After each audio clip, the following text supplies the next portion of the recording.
दोस्तों, knee replacement एक बहुत ही कॉमन सर्जरी है और बहुत सारे पेशेंट, हमारे जो 60 प्लस पेशेंट हैं, उनको आर्थराइटिस होती है, नी रिप्लेसमेंट के लिए आते हैं। लेकिन उसमें बहुत सारी ऐसी छोटी छोटी चीज़ें होती है, टेक्निकल चीज़ें, जो हम समझ नहीं पाते हैं कि ये सर्जरी क्यों की गई, ये इम्प्लांट क्यों लगाया गया। तो आपको ये समझना ज़रूरी है कि आपको क्या प्रॉब्लम है आपके घुटने में और उसमें हम कौन सा इम्प्लांट लगा रहे हैं, आपको जो दिक्कत थी वो क्यों थी और हमने कैसे ठीक की। हालांकि देखा जाए तो सर्जन का काम है, लेकिन एज ए पेशेंट आपको भी नॉलेज होना चाहिए। तो ये एक मॉडल है हमारे पास, जिसमें ये ऊपर वाली बोन है जिसको हम फीमर कहते हैं, ये नीचे वाली बोन है जिसको हम टिबिया कहते हैं, और दोनों से मिलकर जॉइंट बनता है। तो ये हमारा लेफ्ट नी है, क्योंकि अगर इसको देखें तो ये हमारा लेफ्ट नी है ऐसे। तो जब हम एक्सरे करते हैं तो एक एक्सरे करते हैं हम सामने से, जिसको हम कहते हैं एपी व्यू, एंट्रोपोस्टीरियर व्यू। दूसरा डॉक्टर लिखते हैं लैटरल व्यू।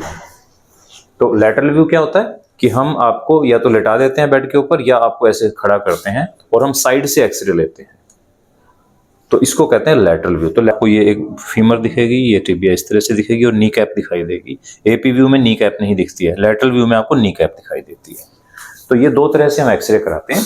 तो इन्हीं व्यूज के ऊपर हम आपको डायग्राम के थ्रू, एक्सरेज के थ्रू समझाएंगे कि किस तरह के डिफेक्ट हो सकते हैं आपकी हड्डी में। क्योंकि जब आर्थराइटिस शुरू होती है तो हड्डी घिसना शुरू हो जाती है, खासतौर पर टिबिया जो नीचे वाली हड्डी है, ये घिसना शुरू हो जाती है, और जिस तरफ की हड्डी घिसती है पैर उधर ही टेढ़ा होता चला जाता है। तो बात करते हैं अब हम टिबियल डिफेक्ट्स की। तो ये डायग्राम है, दिस इज एपी व्यू, सामने से देखेंगे तो एक्सरे ऐसे दिखेगा, and this is lateral view, ये साइड से ऐसे दिखता है आपको, राइट। तो एपी व्यू में हमें जो मोस्टली डिफेक्ट होते हैं, ये मीडियल साइड यानी कि ये अंदर की तरफ है, ये लैटरल साइड यानी कि ये बाहर की तरफ है।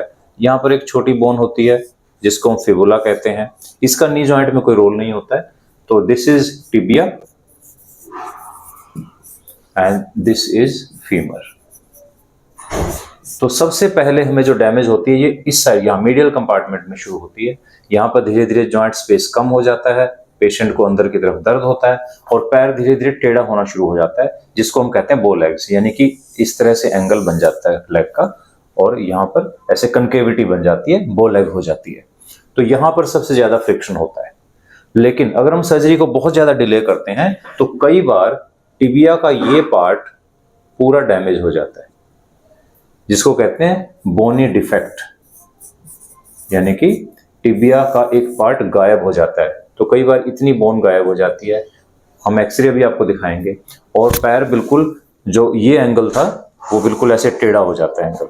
तो इस तरह से लेग ऐसे इतनी टेढ़ी हो जाती है। इसी तरह से अगर लैटरल व्यू में देखें तो कई बार क्या होता है कि ये बोन, सामने की बोन, ये बोन गायब हो जाती है। तो इससे क्या होगा, अगर हम सामने से ऐसे अगर एक्सरे लेंगे तो जो लेग है वो बिल्कुल इस तरह से रिकर्वेटम जिसको कहते हैं वो हो जाती है। तो इस डिफॉर्मिटी को, जब हमारा मीडियल साइड से टिबिया चली जाती है, इसको कहते हैं वेरस डिफॉर्मिटी, यानी कि बो लेग। और जब फ्रंट की बोन चली जाती है, दिस इज फ्रंट यानी कि anterior, and this is posterior. जब फ्रंट की बोन चली जाती है तो घुटना, ये नी कैप है, ये पेटल है जिसको कहते हैं, ये फ्रंट में होती है, तो ये एंटीरियर पार्ट है।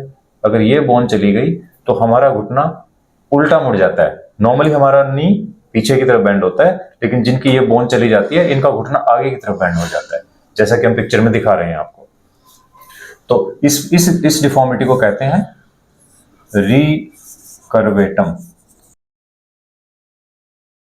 डिफॉर्मिटी। तो ये दो तरह की डिफॉर्मिटी होती है, इनको कैसे करेक्ट किया जाए वो बताते हैं अभी आपको। तो जब हम नी रिप्लेसमेंट करते हैं तो हम क्या करते हैं, हम बेसिकली इस तरह से इम्प्लांट इस्तेमाल करते हैं। ये फीमर का इम्प्लांट है, ये आपको दिखाते हैं। ये इम्प्लांट फीमर में लगता है और ये इम्प्लांट टिबिया में लगता है।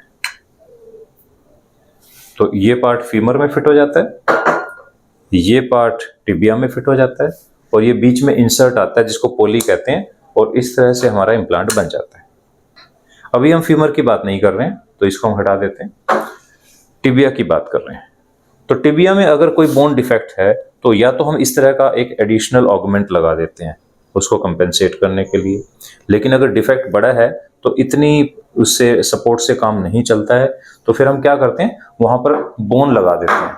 लेकिन वो बोन आएगी कहाँ से, तो ये मैंने एक प्रिपेयर्ड आपको दिखाया है फीमर का इम्प्लांट लगाने से पहले, क्योंकि फीमर का इम्प्लांट ऐसे लगता है, यहाँ पर ऐसे ऐसे फिट हो जाता है, तो इसको फिट करने के लिए जो इसके स्लॉट्स हैं, हम फीमर को ऐसे शेप देते हैं। ये गोल नहीं है, नॉर्मल फीमर नहीं है, इसमें हमने एक कट यहाँ लिया है, एक कट यहाँ लिया है, एक कट ये लिया है, एक ये लिया है, ये यानी कि 1 2 3 4 5 कट्स लगते हैं और एक 6th कट लगता है यहाँ पर। तो बोन की ऐसे हम शेप बनाई जाती है। ये नॉर्मल बोन नहीं है, ये शेप बनाई गई है ताकि हमारा इम्प्लांट इसके ऊपर फिट हो जाए, राइट। तो जब ये बोन की शेप बनाते हैं तो बोन यहाँ से हमें काट के छोटे छोटे पीस मिल जाते हैं और उन्हीं पीसेस को हम यूज करते हैं टिबियल डिफेक्ट को रिपेयर करने में।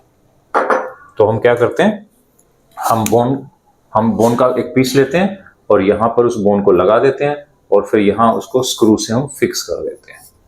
तो इससे पेशेंट की ही नेचुरल बोन उस डिफेक्ट में लगा देते हैं और थोड़े दिनों में ये बोन यूनाइट हो जाती है and it becomes absolutely normal. लेकिन जब तक ये हड्डी जुड़ती नहीं है, अगर हम कुछ एक्स्ट्रा सपोर्ट नहीं देंगे तो ये बोन वापस से स्क्रू आपके लूज हो सकते हैं, फिर से आपको प्रॉब्लम आ सकती है और आपका पैर टेढ़ा हो सकता है। तो उस टाइम हम क्या करते हैं, जो टिबियल इम्प्लांट यहाँ पर लगता है उसमें एक लंबा स्टेम भी डाल देते हैं यहाँ पर सपोर्ट के लिए, ताकि वो इनिशियल सपोर्ट हमें दे और तब तक ये बोन यूनाइट हो जाएगी। इसी तरह से जब यहाँ डिफेक्ट होता है तो यहाँ भी हम एक्स्ट्रा बोन लगा देते हैं, but at the same time जो हम टिबियल इम्प्लांट लगाएंगे उसमें एक लंबा स्टेम डाल देते हैं ताकि इस हड्डी को जुड़ने का मौका मिले और हमारी जो डिफॉर्मिटी वो करेक्ट हो जाए। तो जब भी आप अपना एक्सरे देखें, तो जैसे हम ये 2 पेशेंट्स के हम एक्सरे आपको दिखाएंगे तो उसमें आप समझ जाएंगे कि ये स्क्रू क्यों लगाया गया है, ये स्टेम क्यों लगाया गया है। क्योंकि पेशेंट कई बार कंपेयर करते हैं, कई बार एक राइट साइड में लगाया, लेफ्ट में नहीं लगाया, या आप अपने साथ वाले पेशेंट के एक्सरे देखते हैं तो आप देखते हैं कि उसमें तो कुछ भी नहीं लगाया, मेरा इतना लंबा स्टेम लगा दिया, दैट टाइप ऑफ क्वेश्चन। तो ये कंफ्यूजन आपके जब भी हो तो ये हम इसलिए आपको बता रहे हैं कि अलग अलग तरह के इम्प्लांट अलग अलग पेशेंट में क्यों यूज किए जाते हैं, बिकॉज आपकी बीमारी अलग है, आपकी डिफॉर्मिटी अलग है, आपका बोन डिफेक्ट अलग है और आपकी तकलीफें अलग हैं। तो नी रिप्लेसमेंट में जो वेरिएशन है दैट डिपेंड्स ऑन कि आपको किस तरह की तकलीफ है। तो इस एक्सरे में आप देखेंगे कि इधर भी प्रॉब्लम है, वेरस डिफॉर्मिटी है, मिडिल कंपार्टमेंट का जॉइंट स्पेस कम हो गया है, this is right side. Left side में भी प्रॉब्लम है, पर यहाँ पे क्या है कि यहाँ पूरी बोन गायब हो गई है, बोन टूट कर नीचे चली गई है। तो अगर टिबिया देखा जाए तो आइडियली टिबिया ऐसे यहाँ ऐसा होना चाहिए थी, तो ये इतना बड़ा बोन का पीस जो है वो नीचे टूट कर चला गया है। अब हमें इसको दोबारा बनाना है और इसके टूटने से क्या हुआ है कि जो एंगल है, इधर आप देखेंगे एंगल अराउंड 10 to 12 डिग्री है और यहाँ पर ये ऑलमोस्ट 30 डिग्री का एंगल है, पैर ज़्यादा टेढ़ा हो गया है। तो जब तक हम इसको वापस बिल्डअप नहीं करेंगे ना तो डिफॉर्मिटी करेक्ट होगी, और अगर करेक्ट हो भी गई तो बाद में दोबारा से रिकरेंस हो सकती है, पैर फिर से टेढ़ा हो सकता है। तो इसमें हमने क्या किया, एक्सरे में दिखाते हैं। तो इसमें राइट साइड में देखिए हमने नॉर्मल नी रिप्लेसमेंट किया है जो स्टैंडर्ड होता है, फीमर कंपोनेंट है, टिबिया कंपोनेंट है, बीच में स्पेसर है। लेकिन इस तरफ हमने 2 चीज़ें एक्स्ट्रा की हैं। ये स्क्रू आप देख सकते हैं, 2 स्क्रू हमने लगाए हैं क्योंकि हमने यहाँ पर इतना बड़ा एक बोन पीस ऐड किया है। इस तरह से एक बोन ब्लॉक लगाया है और उसमें 1 स्क्रू और 2 स्क्रू, 2 स्क्रू लगाकर उसको फिक्स कर दिया है।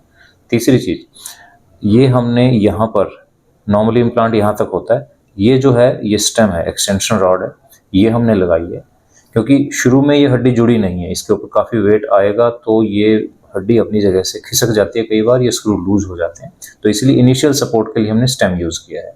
तो शुरू में हमें सपोर्ट यहाँ से मिलेगी, फिर धीरे धीरे जब ये बोन यूनाइट हो जाएगी तो ये बहुत ही सॉलिड स्ट्रक्चर बन जाएगा। तो इसमें आप देखिए हमने दूसरा पेशेंट लिया है, इनका एक्सरे देखिए, लैटरल व्यू लिया है इसमें हमने क्योंकि इसमें लैटरल में ही आपको ज़्यादा चीज़ दिखेगी। ये लेफ्ट साइड है जो कि कम डैमेज है, राइट साइड में ज़्यादा डैमेज है। जब हमने इनका पैर उठाया तो बिल्कुल टेढ़ा हो गया था आगे की तरफ, जिसको रिकर्वेटम कहते हैं। तो डिफरेंस है कि यहाँ पर टिबिया पूरी मेंटेन्ड है, ये फ्रंट है, ये बैक है, ये लैटरल व्यू है। तो यहाँ पर आप देखें कॉर्नर बिल्कुल शार्प है और ये बोन पूरी मेंटेन्ड है। लेकिन यहाँ पर ये यहाँ से बोन टूट गई है, नॉर्मली इनकी टिबिया ऐसे यहाँ तक होना चाहिए था, बट ये पीस पूरा टूटकर यहाँ आ गया। ये देखिए ये फ्रैगमेंट यहाँ पड़ी हुई है। तो हमें इसको वापस डेवलप करना है, इस फ्रैगमेंट को वापस यहाँ लाएंगे तो तभी बात बनेगी, अदरवाइज तो ये टिबिया ऐसे हाइपर एक्सटेंड होती चली जाएगी और ये एंगल बहुत ज़्यादा हो जाता है। तो इसको रिपेयर करना जरूरी है। इसके साथ साथ जब हम इस बोन को रिपेयर करेंगे तो हमें, जैसे पहले केस में आपने देखा था, स्टेम भी डालना जरूरी है, नहीं तो ये जो कंस्ट्रक्ट हम यहाँ बनाएंगे, जो बोन यहाँ लगाएंगे, वो फेल हो सकता है। तो ये है सर्जरी के बाद। तो हमने यहाँ पर ये बोन ग्राफ्ट डाला है, ये बोन ग्राफ्ट डाला गया है, इस बोन को दोबारा से बिल्डअप किया हमने ये पूरा एरिया, लेकिन उसके साथ साथ हमने स्टेम भी लगा दिया है ताकि इनिशियल सपोर्ट मिल जाए। हालांकि हमने दूसरी तरफ भी इनको स्टेम डाला है कि उनकी बोन काफ़ी वीक थी, पर इधर बहुत ज़रूरी है क्योंकि ये बोन ग्राफ्ट अगर तो डिसइंटीग्रेट हो जाएगा, इसका फ़ायदा नहीं होगा और पेशेंट का पैर फिर से हाइपर एक्सटेंशन में चला जाएगा और ये पेशेंट कभी नहीं चल पाएंगे। तो इनिशियल सपोर्ट बहुत ज़रूरी है with the stem and bone graft, तो दोनों ही चीज़ों का अपना अपना रोल है। और अब पेशेंट पोस्ट ऑप में पहले दिन से ही नॉर्मल चल रहे हैं। कुछ महीनों के बाद ये बोन जब सॉलिड हो जाएगी तो फिर पेशेंट को किसी एक्स्ट्रा सपोर्ट की ज़रूरत नहीं रहेगी। तो ये हैं हमारे पहले पेशेंट जिनमें वेरस डिफॉर्मिटी थी और अंदर की तरफ हमने इनका बोन ग्राफ्ट लगाया था।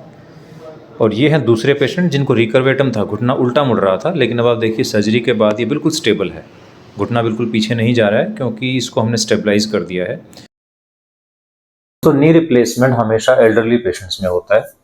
इन लोगों में एक बार सर्जरी करना भी काफ़ी बड़ा चैलेंज है और अगर किसी वजह से सर्जरी 2 बार करनी पड़ जाए तो और भी मुश्किल काम हो जाता है। तो इसलिए इन पेशेंट्स में जो प्रॉपर सर्जिकल प्लानिंग है, प्रॉपर इम्प्लांट का जो डिज़ाइन है, जो जिस तरह का इम्प्लांट हमें यूज़ करना है, तो जब आपको नॉलेज होगी इन चीज़ों की तो आप ये पॉइंट्स अपने सर्जन से डिस्कस कर सकते हैं। आइडिया इज़ कि हमारे पेशेंट का बेस्ट रिजल्ट होना चाहिए, बार बार ऑपरेशन नहीं होना चाहिए और जल्दी से जल्दी वो अपने पैरों पर खड़े होकर चलने लायक होने चाहिए। तो दोस्तों, ऐसी अगर कोई क्वेरी है, कोई सवाल आपका है अपने पेशेंट के बारे में, तो प्लीज़ उनके एक्सरे शेयर करें, हम आपको बताएंगे, हम आपको गाइड करेंगे what to do and what not to do. Thank you.